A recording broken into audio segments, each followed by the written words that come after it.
Hey everyone, welcome to the Recruitment Show. We are talking about all of the major topics that people are discussing right now. Everything recruiting, future of work, and everything in between. I've got guests from all over the world to come and share their perspective and their thoughts and feelings and all of that stuff on these key topics. It might not be politically correct. It might not be what you want to hear, but it's people's perspectives, and it's important to hear people's perspectives.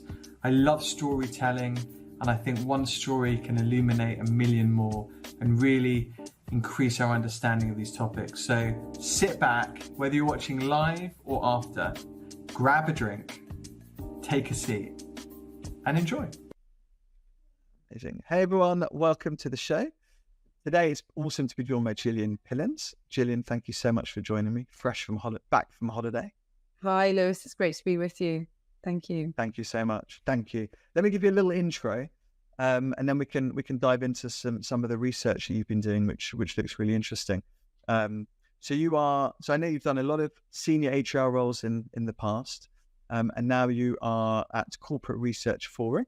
So you're doing a lot of research on future of work, leadership, coaching, training, all of that stuff, which looks super interesting.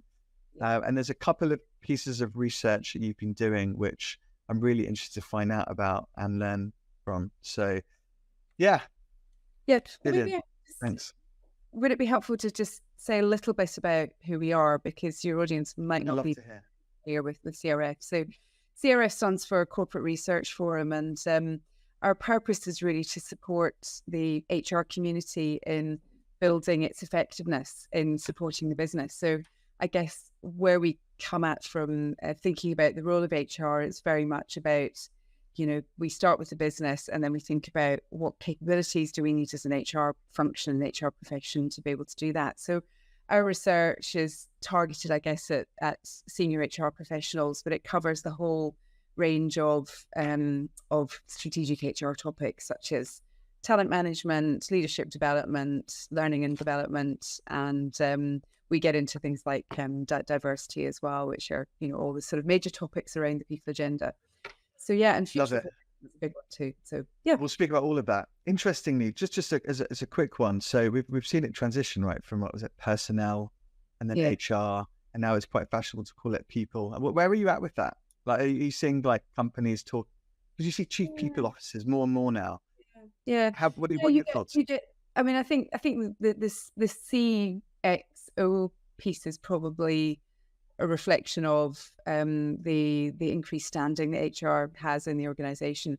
Whether you call it people or HR or something else, to be honest, I don't get terribly hung up about that. I think it's more important that we are really clear about the contribution that we make to the business, and that we start with, what is the strategy that we're trying to achieve as an organization, and how does the people agenda contribute to that? So, I mean, I hear all the terminology. I think the, name matter, of course, but in my mind, it's a bit less relevant than what you actually do on a day-to-day basis. Yeah, no, that's true. That's true. I have seen the HR function become more and more relevant. And COVID, I think it was a big catalyst for a lot of it as well. Totally. And yeah, I mean, a lot of our research is around the purpose of HR and how that's evolved over time. And it's very much an observation we've made. It was a bit sink or swim if we sort of push ourselves back 3 and a bit years, and we convened all sorts of conversations among the HR community, and it was one of those kind of, oh my goodness moments, what are we going to do? It was a real opportunity to step up, and I think those sort of smart and savvy HR teams and HR leaders are really looking to consolidate that their position in terms of the contribution they've made and the credibility that they've established. Yeah, no, I think it's been wonderful. I think we also had this this great resignation over the past few years, and it was always for me a great resignation from bad companies with bad cultures who didn't look after their people properly. And I found the ones that didn't have that problem. And I think HR people, whatever you want to call it, was really central to that. Yeah. just really thinking about, how people are feeling and thinking, and, what can we do to look after our staff and be there for them? That's I right. really found that. Very, very much so. And I think, one of the roles we can play is being that voice in the room of the customer and of the employee. So my screen just went black all of a sudden. So I've had a bit of a shock look on my face. Something went wrong with, I think I hadn't moved my mouse, and anyway. But no, I think one of the roles we can play is be that voice of the workforce in the room. And I think the other thing that's really important is thinking about culture. So, cultures form regardless of whether you act or you're sort of deliberate and explicit about what sort of culture we want to create. Culture has a mind of its own, and it develops by organically anyway.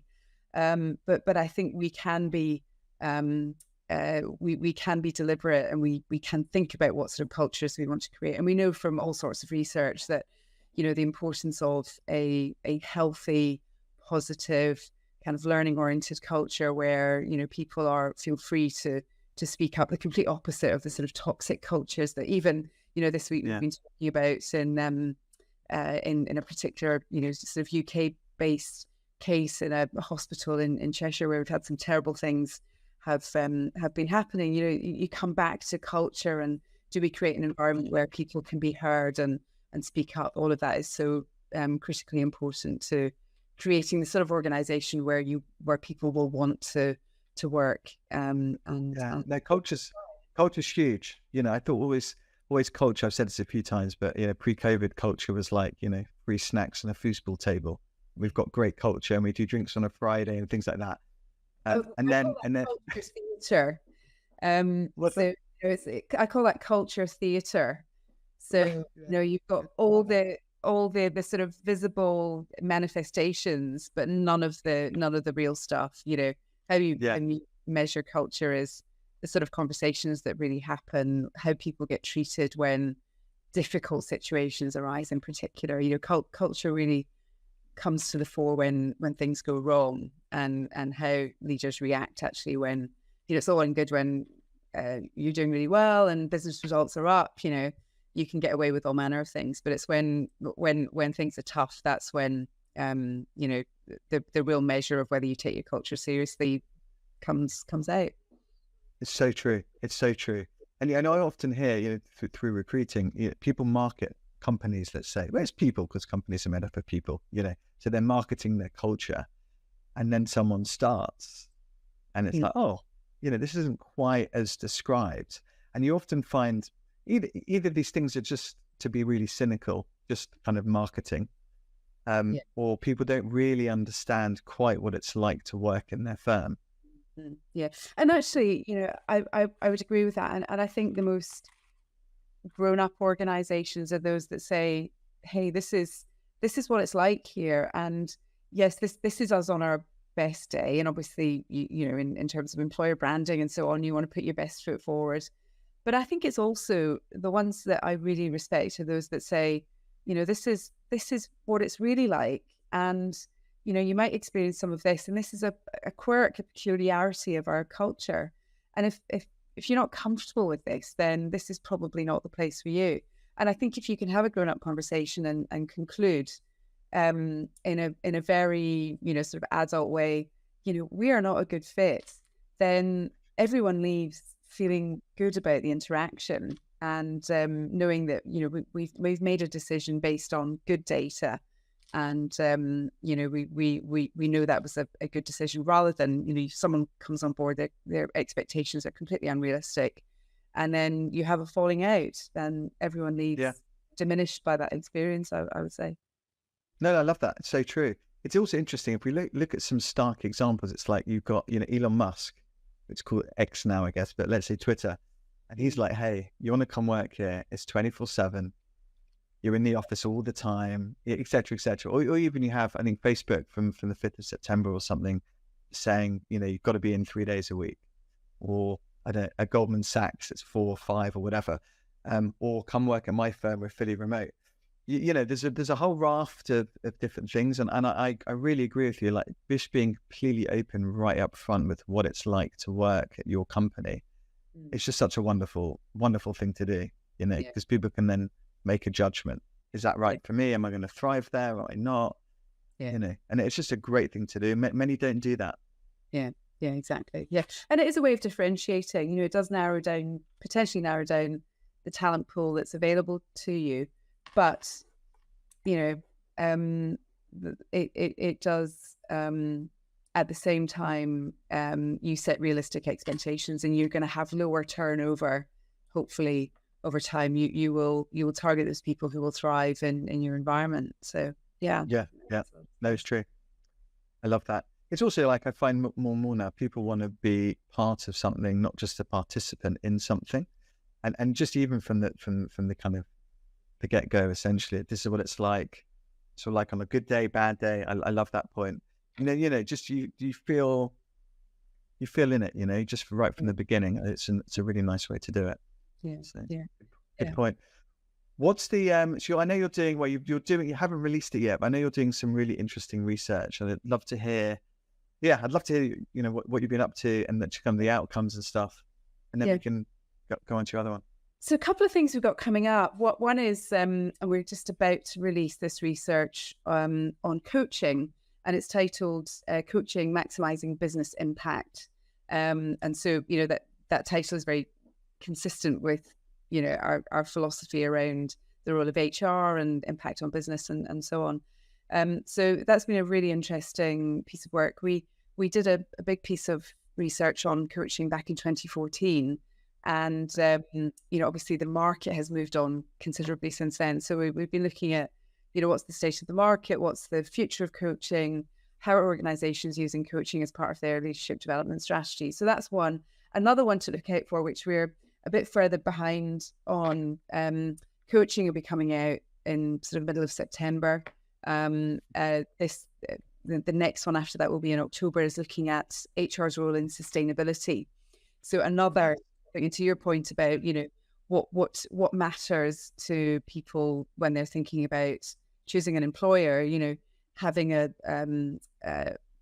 the organization's position in terms of sustainability is becoming more and more important. And with, you know, the whole kind of net zero agenda, how do organizations actually deliver against that, is such an interesting topic area. And so that's one we're looking at as well.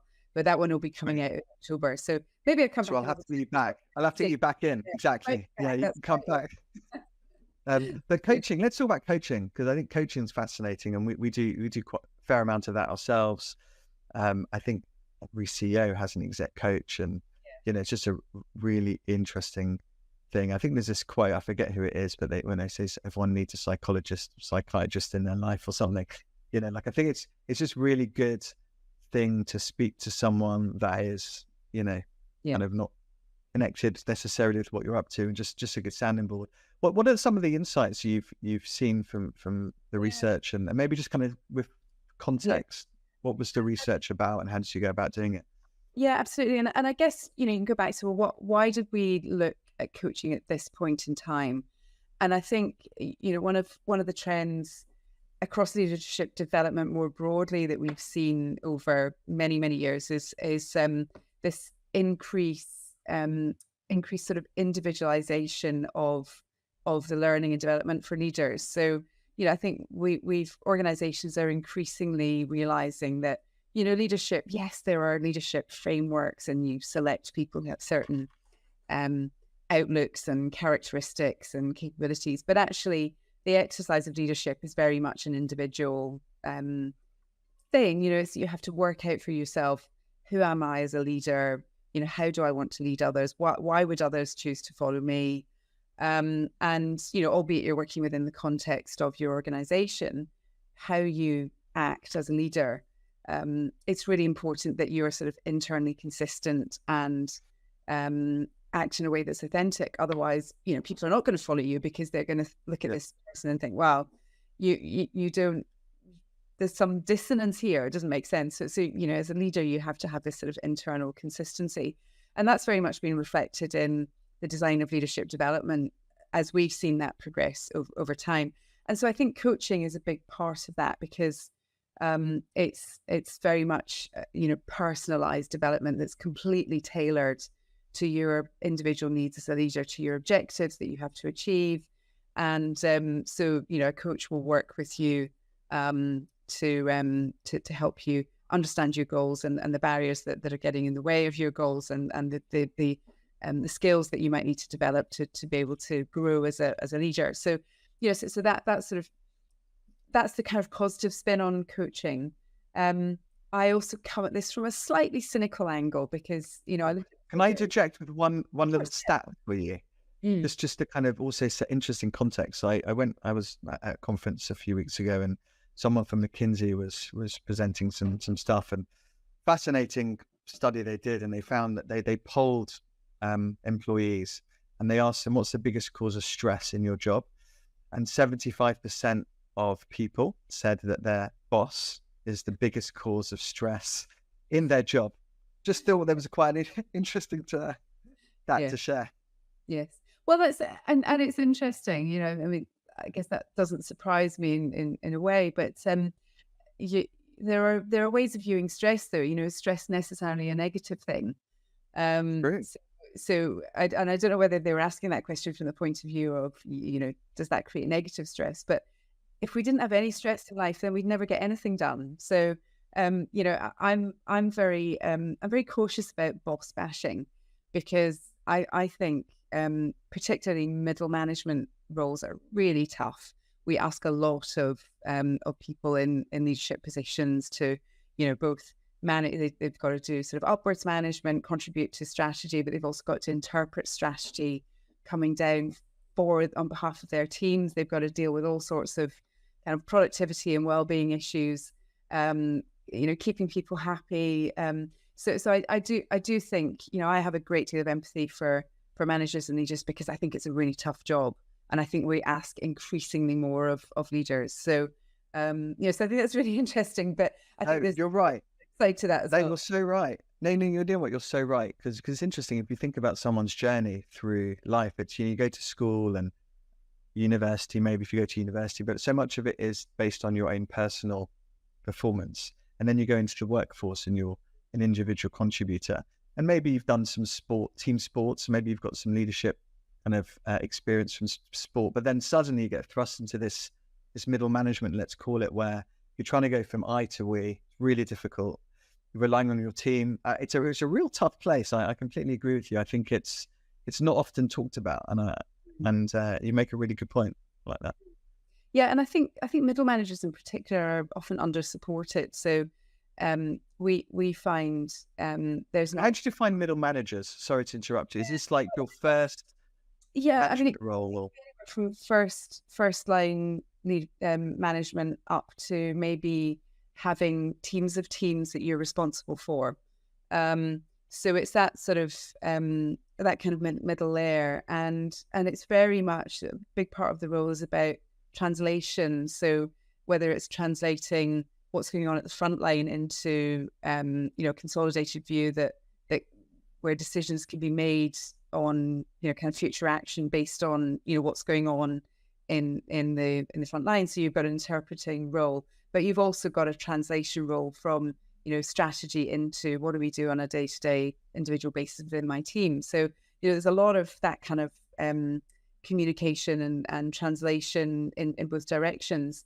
But also you're sufficiently close to what people do on a day-to-day basis that you're involved in people's lives. So it's not just some sort of esoteric kind of conceptual idea of what's where are we going to be in 5 years' time. You're dealing with the reality of what happens on the ground. So there's a lot to do in that role. No, also, and it's very true. And also, I hate using COVID as an example all the time, but if you look over the last few years, let's say a lot of middle managers were also at risk, so there's also of redundancy or whatever. So there's also this dynamic of, they're thinking about themselves on one side, but then also, trying to think of their team and do a good job in that regard as well. So it's been an interesting dynamic, and I think quite difficult. And you hear the phrase that the frozen middle or the sort of tundra layer, and I hate that because I just think that's so lacking in empathy and compassion for the reality of that role. You've got, on the one hand, you've got an organizational change agenda that's driving forward, and you have to deliver against that. But at the same time, you're dealing with the people who have to actually make that change on a day-to-day basis and really understand what's expected of them and how that's evolving, and what skills they will need to build to be able to deliver against that change. And I think the reality for most organizations today is there's change going on all the time. So it is very much a fact of life, and I think it's that population of middle management that has to balance the change with the continuity, and really bring that to life in practice. So yeah. There was also quite a lot of burnout, I think, at that level over the last few years as well. Understaffed, a lot of pressure. So no, they need to be supported well, and I like the fact that you brought it up, because it's not often talked about, and often the investment isn't there either. Over time, difficult times, sometimes the learning and development budget gets cut, they might not invest in coaches for them and things like that. So and I think being mindful of their experience and stuff is important. Yeah, exactly. And it is one place where coaching, kind of has can have a role to play. Although saying that, I think historically coaching has kind of been preserved more of the more senior leaders in the organization. And I think that still is the case. Our data certainly says that it's still very much common that senior leaders have a coach. But I think one of the trends that we're seeing that's really interesting is we talk in our research about the democratization of coaching, making it more widely available. And that's being facilitated through a number of technology platforms that are arriving that make it much easier to offer coaching at scale to a wider population. So that's maybe something where, there's an opportunity to provide better support for a more kind of middle management population potentially over time. But I do think what we need to be careful of there is that we're really mindful of the reasons that we're investing in coaching. I think for me, one of my criticisms of coaching in organizations is there's a lot of it that goes on, but a lot of it is quite unfocused. So we found only, under half of companies actually have clear guidelines about when they will use coaching versus when coaching is not appropriate. And I think that's a big action. A big takeaway from our research is you really need to think about, as an organization, why are we investing in coaching, and what are the circumstances where we think coaching will have an impact on business outcomes that really matter to us. So are you finding that it's driven by the company rather than the individual? So, you're a middle manager, let's say, or maybe a senior leader, whatever, but you want to continue to learn and develop.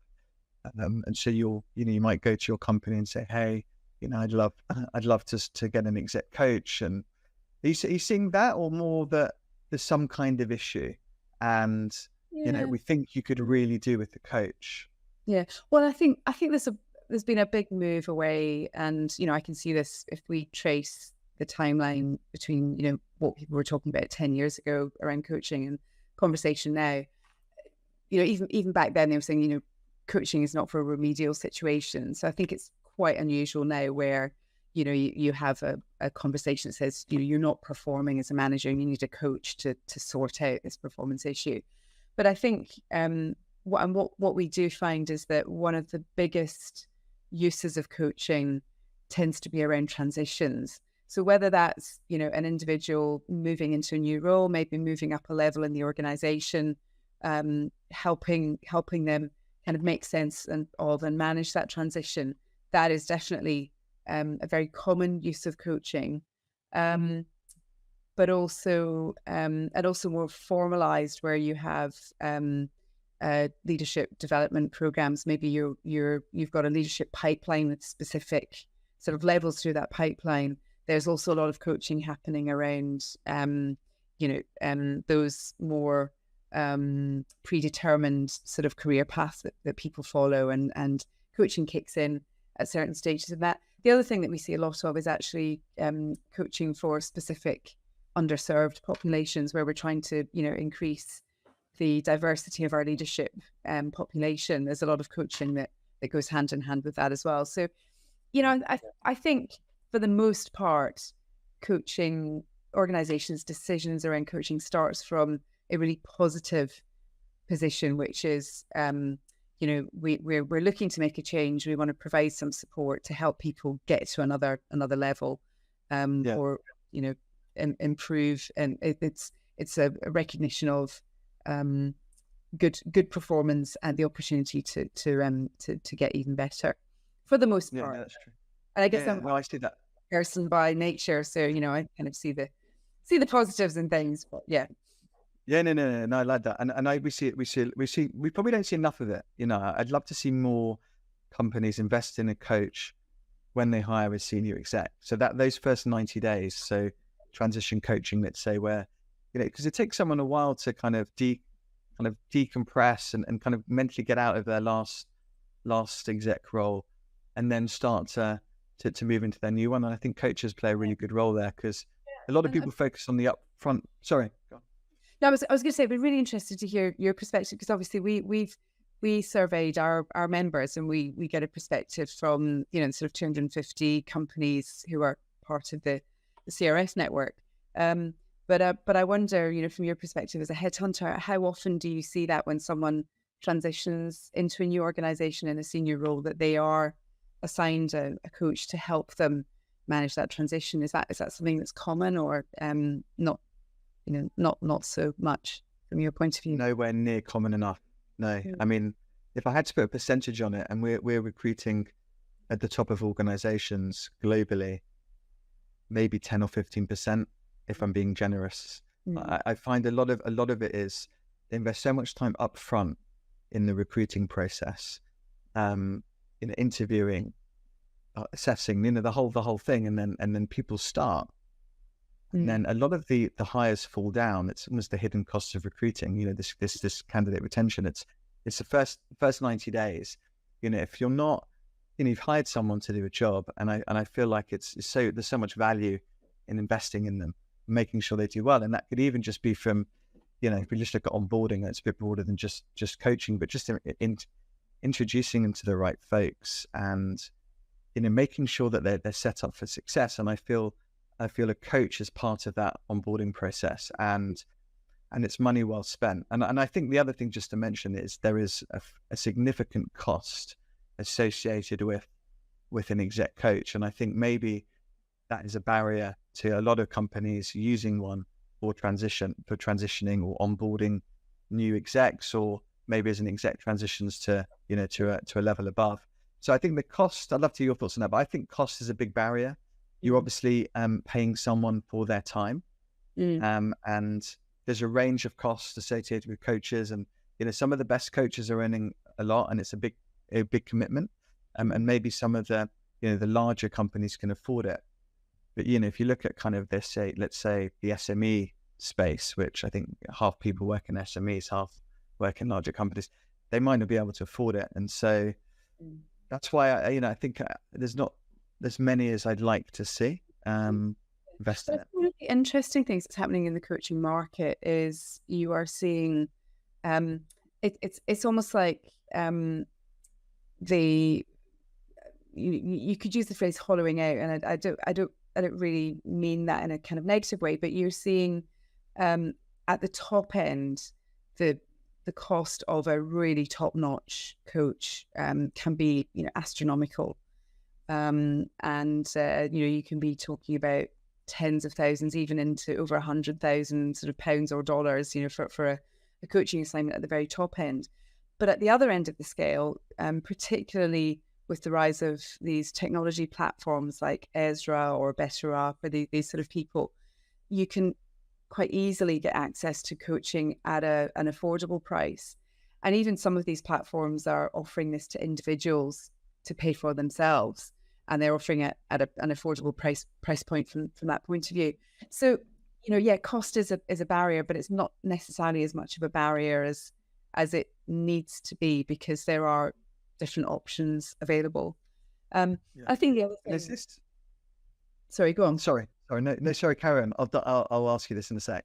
Okay, because what I was going to say is that if you look at what a coaching assignment should be, it needs to be time bound, and it needs to be have a framing in terms of specific objectives. So, we as part of this research, we looked at what makes for effective coaching, and one of the clear messages that comes out of research is it's really important to start with specific goals and be really goal focused for a successful coaching assignment. So, I think if you're talking about specific situations where, for example, a new person coming into a new organization at a senior level with all the risks of organ rejection and so on, that's a good scenario where coaching can be helpful, because you need help with transition for a period of time, and also you can set some very clear objectives and potentially performance criteria around whether the coaching is having an impact or not. So you mentioned earlier on that you were a little bit cynical on coaching. So I want to pick up on that thread. Yeah. But before I do, or maybe this is linked to it, you get what you pay for in coaching. So you've got the kind of top of the tree where they are, into the hundreds of thousands, perhaps, depending on how long you're engaging this coach for. And then you have some lower cost options like you described. How do you know as a company or as an individual that you're getting the right person? Like, are there certain things that you can, like insightful questions that you can ask, and how would someone go about doing that? Yeah, I mean, definitely. I think you have to. One caution I would say is there are a lot of celebrity coaches out there, and you have to be very careful of just hiring someone because they happen to have coached the CEO of X company, or they claim to have been Elon Musk's coach or whatever. I mean, there's a bit of that, and so you really have to be cautious about that. But beyond that, I think there are definitely criteria that are important to consider when you're actually looking at is someone are they the right coach for us? I think one aspect would be what specifically are you trying to achieve? Some of the companies we interviewed for this research told us that they would go external for external coaches for really specific outcomes. So one example was they had someone who was going to be working in India and needed someone who could coach them around matrix working in that region. So it was really, really specific requirements, and therefore they could go for a coach who had very, very targeted experience that was relevant to that scenario. But then I think sort of beyond that, we're looking at a number of category criteria for selecting a good coach. One is around the sort of qualifications and accreditation. I think you have to be careful about just because someone is an accredited coach doesn't mean they're a good coach, but it does mean that they have met minimum standards of training and record keeping and supervision and all the sort of safeguards that go around that. There's something about relevant experience. So what experience do they have, but more importantly, what case studies can they show of an impact that they've had across a range of different types of people. Research says that having someone who's got business experience that's relevant to your company or your situation is perhaps less important than making sure that you've got someone who can form the right relationship between the coach and the coachee. And then I think there's something about can they demonstrate a track record of their own development? Have they done the work on themselves? There's requirement to demonstrate that you practice what you preach. So I think that's important. And I think you need in the same way as you would do for recruiting a senior executive, you need a well-defined process for hiring coaches as well. So interview them with rigorous structured interviews. Do you do job sample tests? Do you do a sample coaching assignment before you hire someone?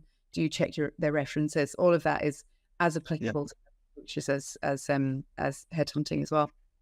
Yeah, no, absolutely. And I would also just kind of add to that, so that maybe if you're choosing a coach, meet 3 or so, because again, like I think the fit is important, right? Like you want to, because it's quite, it's a close relationship. You're going to be sharing an awful lot of personal stuff with the coach, and you need to feel comfortable with that coach as well.